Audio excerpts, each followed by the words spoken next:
बिस्मिल्लाहिर्रहमानिर्रहीम। नाज़रीन, साबिक वज़ीर-ए-आज़म नवाज़ शरीफ हर चंद माह बाद जो है उनकी टीम की जानिब से ये ऐलान किया जाता है कि वो सियासी तौर पर मुतहरिक होने का उन्होंने फ़ैसला कर लिया है और इस बार नवाज़ शरीफ जो हैं वो बड़े सियासी मुतहरिक होंगे।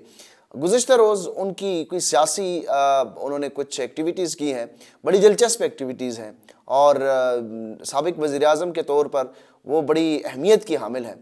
उस हवाले से आपको बताएंगे कि वो कितनी इम्पॉर्टेंट है और कल के मीडिया हाउसेस ने कितनी उनको इम्पोर्टेंस दी और उसके बाद उस मीटिंग्स का नताइज क्या निकला, इस हवाले से आपको आगाह करेंगे। और इसके साथ साथ इमरान खान और मौलाना फजल रहमान से मुतालिक कुछ और मज़ीद भी उस बात के ऊपर तबसरा करेंगे जो पिछले व्लॉग में हमने बताया था कि अभी तक दोनों इत्तेहाद के दरमियान डेडलॉक बरकरार है और शायद ये डेडलॉक कायम भी रहे।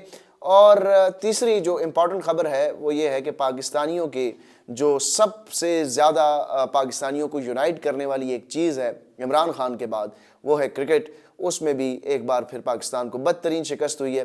थोड़ा सा दिल का भड़ास उसके ऊपर भी आप लोगों का भी और हमने भी निकालने की कोशिश करेंगे। मैं ज़ुबैर अली ख़ान हूँ और आप मुझे मेरे यूट्यूब चैनल पर देख रहे हैं।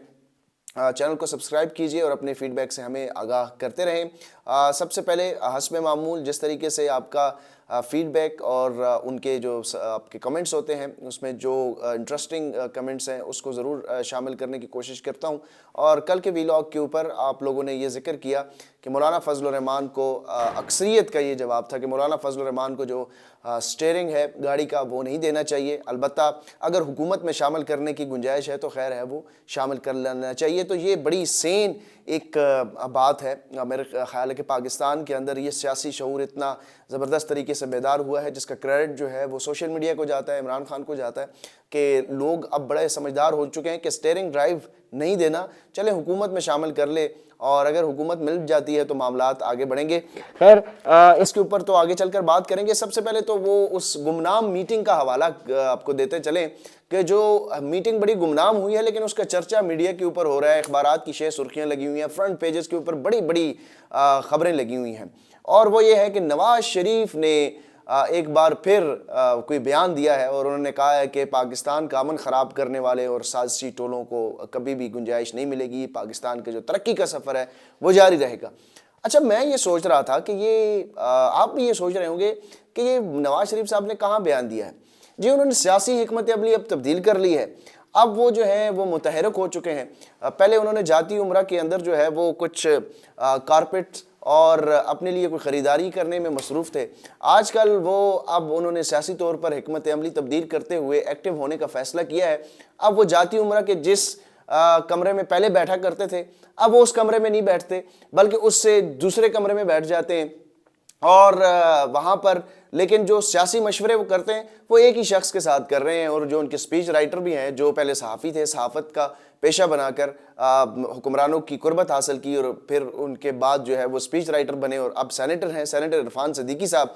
सेनेटर इरफान सिद्दीकी साहब से उन्होंने ये गुफ्तगू की है कि पाकिस्तान की तरक्की का सफ़र जारी रहेगा, अमन ख़राब करने वालों की कोई गुंजाइश नहीं है। मरीम नवाज़ की उन्होंने तारीफ़ें की हैं और ये एक बहुत इंपॉर्टेंट मीटिंग थी जाती उम्रा के अंदर जो कि 1-on-1 जाती चली रही सेनेटर इरफान सिद्दीकी और साबिक वज़ीर-ए-आज़म मियाँ मोहम्मद नवाज़ शरीफ साहब ने। और इरफान सिद्दीकी साहब ने पिछले महीने ये बताया था कि अब नवाज़ शरीफ साहब ने जो है वो हिकमत अमली तब्दील कर ली है, अब वो सियासी तौर पर बड़े एक्टिव नज़र आएंगे। हाँ, अब वो सियासी तौर पर एक्टिव नज़र आ रहे हैं। पहले वो उस कमरे में बैठकर जो है वो कारपेट कालीनों की बात करते थे, शुगर मिल की बात करते थे, रमज़ान शुगर मिल को बहाल करने की बात करते थे। पहले जो है वो जाती उम्रा में बैठकर वो उन मंसूबों की बात करते थे जो कि शरीफ ख़ानदान के लगाए हुए यानी अपने ज़ाती मंसूबे, ज़ाती कारोबार की बात करते थे। अब वो जो है वो इरफान सिद्दीकी साहब को बुलाकर थोड़ी सी इमरान खान के ऊपर तनकीद कर देते हैं। और ये जो खबर है ये इरफान सिद्दीकी साहब का जो स्टेटमेंट है नवाज़ शरीफ को एट्रीब्यूट करके वो तमाम अखबारात के फ्रंट पेजेस के ऊपर लगा हुआ है। बड़ी जालिम चीज़ है ये पैसा। सेठ मालकान को जो इश्तिहारात मिलते हैं पंजाब हुकूमत की तरफ से, मरीम नवाज़ की तरफ से और फिर इस तरह की ख़बरें जो है वो सुपर लीड लगानी पड़ती हैं। बड़े बड़े मोतबर नाम, मोतबर इदारे जो हैं वो इस तरह की सुपर लीड्स लगाकर जो है वो नवाज़ शरीफ को प्रमोट करने की कोशिश करते हैं। लेकिन क्या करें, मजबूरी है। मरीम नवाज़ साहिबा जो है उनको भी खुश करना है, उनको लाने वालों को भी खुश करना है, पैसे भी तो कमाने हैं। अगर उनको कवरेज नहीं मिलेगी तो फिर एक तो उनको लाने वाले भी नाराज़ हो जाएंगे और उसके साथ साथ जो इश्तिहारात मिल रहे हैं पंजाब हुकूमत से سے وہ بھی بند ہو جائیں گے. یہ تو اصلیت ہے میڈیا مالکان کی. اور پھر بھی اس کے باوجود جو مصنوعی وزیر اعلیٰ ہیں میڈم مکھیہ منتری جی, ان کو یہ شکایت رہتی ہے کہ میڈیا جو ہے وہ ابھی بھی میرے اوپر تنقید کرتا ہے اور وہ اس طریقے سے کور نہیں کرتا جس طریقے سے کرنا چاہیے. تو تمام میڈیا مالکان کو قابو کر کے ایک چھوٹی سی گھر کے اندر ایک میٹنگ, وہ بھی اپنے ذاتی گھر کے, میں وہ لفظ تو نہیں استعمال کرنا چاہتا, چلیں تھوڑا سا مناسب لفظ استعمال کر لیتے ہیں کہ ذاتی نوعیت کے ایک سیاستدان اور جو ان کے بڑے قریب رہے ہیں ان کو گھر میں بلا کر ان کے ساتھ میٹنگ کرتے ہیں اور پھر وہ اس میٹنگ کا احوال پوری اخبارات میں چھپ جاتا ہے. تو یہ نواز شریف صاحب کی سیاست رہ گئی ہے. یاسمین راشد سے وہ شکست خوردہ ہیں, تو اب وہ اس کمرے سے باہر, ذاتی عمرہ سے باہر بھی نہیں نکل سکتے کہ اپنی سیاسی طور پر وہ ایکٹیولی کوئی کردار ادا کریں. ساتھ ہی ساتھ کرکٹ کے اوپر بات کرتے ہیں. پاکستان نیوزی لینڈ جو ہے نیوزی لینڈ جیسی ٹیم سے چوتھی مرتبہ مسلسل شکست سے دوچار ہوئی ہے اور بڑے لوگوں کے ارمان ٹوٹے, بڑے لوگ گھبرائے. اور سب سے جو یونائٹڈ فورس تھی پاکستان میں وہ عمران خان صاحب تھے, اور اس کے بعد جو ہے وہ کرکٹ تھی کہ کرکٹ جب بھی شروع ہوتا تھا, کرکٹ کا میلہ جب بھی لگتا تھا کہ پورے پاکستان, چاہے وہ دہشت گردی میں اگر مبتلا ہے, چاہے جنگ کی صورتحال ہے, مہنگائی ہے, جتنے بھی مسائل تھے وہ ساری چیز, سیلاب آیا ہوا ہے, جو مسائل ہوتے تھے پاکستانی قوم جو ہے وہ ان تمام مسائل کو پس پشت رکھ کر ایک قوم بن جاتی تھی اور پوری قوم جو ہے وہ پاکستان کرکٹ ٹیم کے پیچھے کھڑی ہوتی تھی. لیکن آپ دیکھیں اب لوگوں کی دلچسپی کا حال نہیں رہا. کرکٹ سٹیڈیم جو ہے وہ میدان سٹیڈیم جو ہے وہ خالی ہے.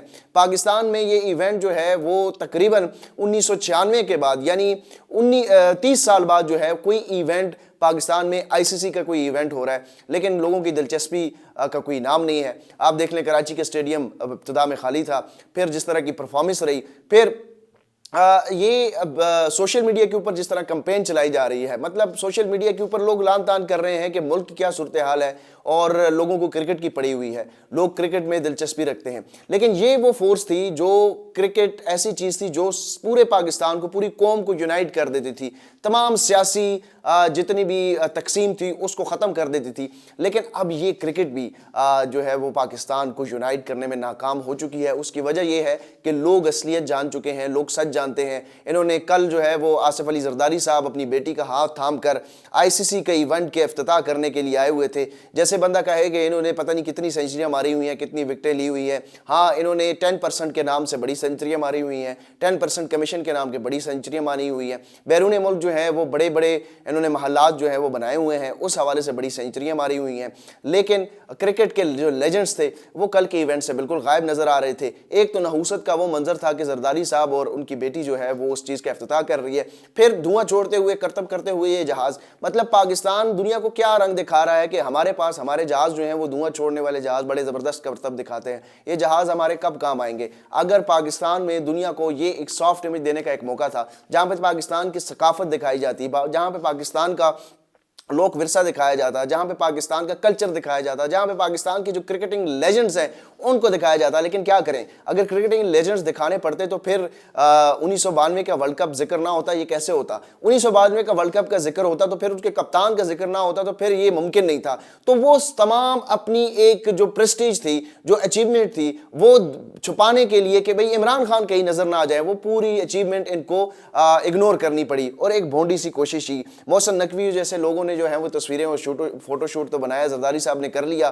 اب مصنوعی وزیر اعلیٰ جب یہ چیمپئنز ٹرافی لاہور میں آئے گی تو مصنوعی وزیر اعلیٰ صاحب بھی جو ہے وہ تصویریں بنائیں گی, اور ان کی کوشش یہ ہوگی کہ آئی سی سی کا جو فائنل ہے وہ اگر لاہور میں ہو جائے, اگر دبئی میں انڈیا جو ہے وہ فائنل میں رسائی حاصل نہیں کرتا تو پھر جو مصنوعی وزیر اعلیٰ صاحبہ ہیں وہ 1996 میں جس طرح بینظیر بھٹو صاحبہ نے رانا ٹونگا کو دیا تھا ورلڈ کپ ٹرافی 1996 میں قذافی سٹیڈیم میں جو آخری ایونٹ ہوا تھا پاکستان کے اندر آئی سی سی کا, تو ان کی کوشش ہوگی کہ پنجاب میں بھی اب میڈم مکھیہ منتری جی مصنوعی وزیر اعلیٰ جو ہیں وہ کوئی ٹرافی دیں قذافی سٹیڈیم میں. لیکن مجھے لگتا ہے کہ ایسا ممکن نہیں ہے کیونکہ انڈیا کی ٹیم تگڑی ہے, انڈیا فائنل تک رسائی حاصل کر لے گی اور یہ فائنل جو ہے وہ دبئی میں کھیلا جائے گا. لیکن محسن نقوی صاحب ضرور تصویریں بنائیں گے, لیکن وہ جس چیز کو ہاتھ ڈالتے ہیں وہ مٹی ہو جاتی ہے, کیونکہ اللہ کی قدرت جو ہے وہ ساتھ شامل نہیں ہے. اور جب بدنیتی ہو, جب بددیانتی ہو, جب झूठ फरेब हो, जब मेरिट ना हो, तो फिर अल्लाह जो है वो अपनी बरकत भी ले लेता है। तो यही हाल है, जिस चीज़ को हाथ डालते हैं, अच्छी भली टीम जो है वो नकारा हो चुकी है, तबाह हो चुकी है। तो ये सूरत हाल है। वैसे कमेंट्स मौलाना फजल रहमान और इमरान खान से मुतालिक जो है वो ख़बर की तरफ आने से पहले मुझे कुछ कमेंट भी याद आ गया था। कुछ लोग जो हैं वो उन्होंने ये कमेंट भी किया था कि 2x की स्पीड से आप बोलते हैं, तो मुझे तो लगता है मैं आहिस्ता बोलता हूँ। तो कोशिश करेंगे कि ये स्पीड जो है वो मेंटेन हो। मेरी कोशिश होती है कि कम वक्त में ज़्यादा से ज़्यादा चीज़ें, जो ज़्यादा इन्फॉर्मेशन है वो आप तक पहुँचाएँ। तो वो मौलाना फजल रहमान वाले ख़बर के हवाले से हमने जिक्र किया था और कल आपको बताया था कि डेडलॉक है। डेडलॉक क्यों है? इमरान खान ने उसके ऊपर इनकार कर दिया है, एब्सोल्युटली नॉट कह दिया है। अब भी ये कोशिश है कि ये पीटीआई के अंदर भी कि ये इत्तेहाद जो है वो जारी रहे, लेकिन जो स्पॉयलर्स हैं वो दोनों तरफ एक्टिव हैं, चाहे वो पाकिस्तान तहरीक इंसाफ के अंदर हो, चाहे वो JUIF के अंदर हो। जो स्पॉयलर्स अपना रोल जो है वो प्ले कर रहे हैं। अली अमीन गंडापुर और उनका जो ग्रुप है वो नहीं चाहता कि और अली मोहम्मद खान जैसे लोग उनका ग्रुप में शामिल हैं, वो नहीं चाहते कि ये JUIF के साथ इत्तेहाद बने। ये छोटी छोटी चीज़ों को लेकर आगे लेकर चलते हैं। और इसी तरह जो PTI के अंदर जो इंटरनल मामलात हैं वो भी कोई अच्छे नहीं है। मतलब मौलाना फजल रहमान के हवाले से नाज़ेबा गुफ्तगू की जाती है और वो फिर गुफ्तगू जो है वो मौलाना फजल रहमान साहब तक भी पहुंचाई जाती है। इसी तरह मौलाना फजल रहमान की तरफ जो है वो भी कुछ लोग स्पॉयलर्स ऐसे मौजूद हैं जो ये नहीं चाहते कि इमरान खान के साथ हाथ मिलाया जाए, क्योंकि वो स्पॉयलर्स कौन है, किन के लिए काम करते हैं, वो आप सब जानते हैं, हमें बताने की ज़रूरत नहीं है। तो दोनों तरफ ये स्पॉयलर्स अपना अपना किरदार अदा कर रहे हैं और हम तो ये उम्मीद करेंगे कि मौलाना फजल रहमान अपनी जो 20 साल रफाकत है इस्टेब्लिशमेंट के साथ वो तोड़कर हक और सच के साथ खड़े होंगे, आइन की बालादस्ती के लिए खड़े होंगे, इंसानी हुकूक की बुनियादी इंसानी हुकूक के लिए खड़े होंगे, अदलिया के लिए खड़े होंगे।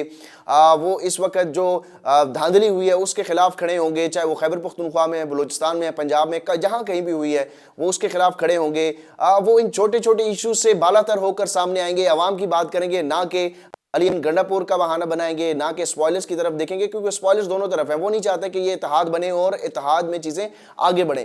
लेकिन बदकिस्मती है कि अभी भी दोनों चीज़ें जो हैं वो दोनों तरफ के जो लोग हैं सिवाय इमरान खान साहब के, वो अपना जो कद है वो उस छोटी छोटी इश्यूज़ में मुलवस करके अपना कद छोटा कर रहे हैं। उनको पॉलिटिक्स को अब अबव सोचना होगा, आवाम के लिए सोचना होगा। और ये मौलाना फजल रहमान के पास आखिरी ऑप्शन है। इसके बाद उनकी जो लेगेसी है वो याद रखी जाएगी। 2002 के बाद उन्होंने इस्टेब्लिशमें के साथ जो है वो रफाकत रही। ठीक है, वो मिलिट्री आमिर डिक्टेटर परवेज़ मुशर्रफ के दौर में अपोजिशन लीडर थे, लेकिन उस वक्त भी उनको एक फ्रेंडली अपोजिशन का मैच चल रहा था। तो उसके बाद से तो मौलाना फजल रहमान गम और गमी हो, खुशी हो, जो भी हालात हो, तो वो मौलाना फजल रहमान जो है वो इस्टेब्लिशमेंट के आंख तारा रहे हैं। इस्टेब्लिशमेंट के साथ उनके ताल्लुकात बेहतर हैं। अब ये रफाकत ख़त्म करने का वक्त आया है। अब देखते हैं कि क्या वो रफाकत ख़त्म करते हैं या वो उन लोगों को जो उनके इर्द गिर्द घेरा डाल के बैठे हुए हैं, जो कि PTI के खिलाफ उनके कान भर रहे हैं और मुख्तलिफ चीज़ें की हरकतें करके इस इत्तेहाद को नुकसान पहुँचा रहे हैं,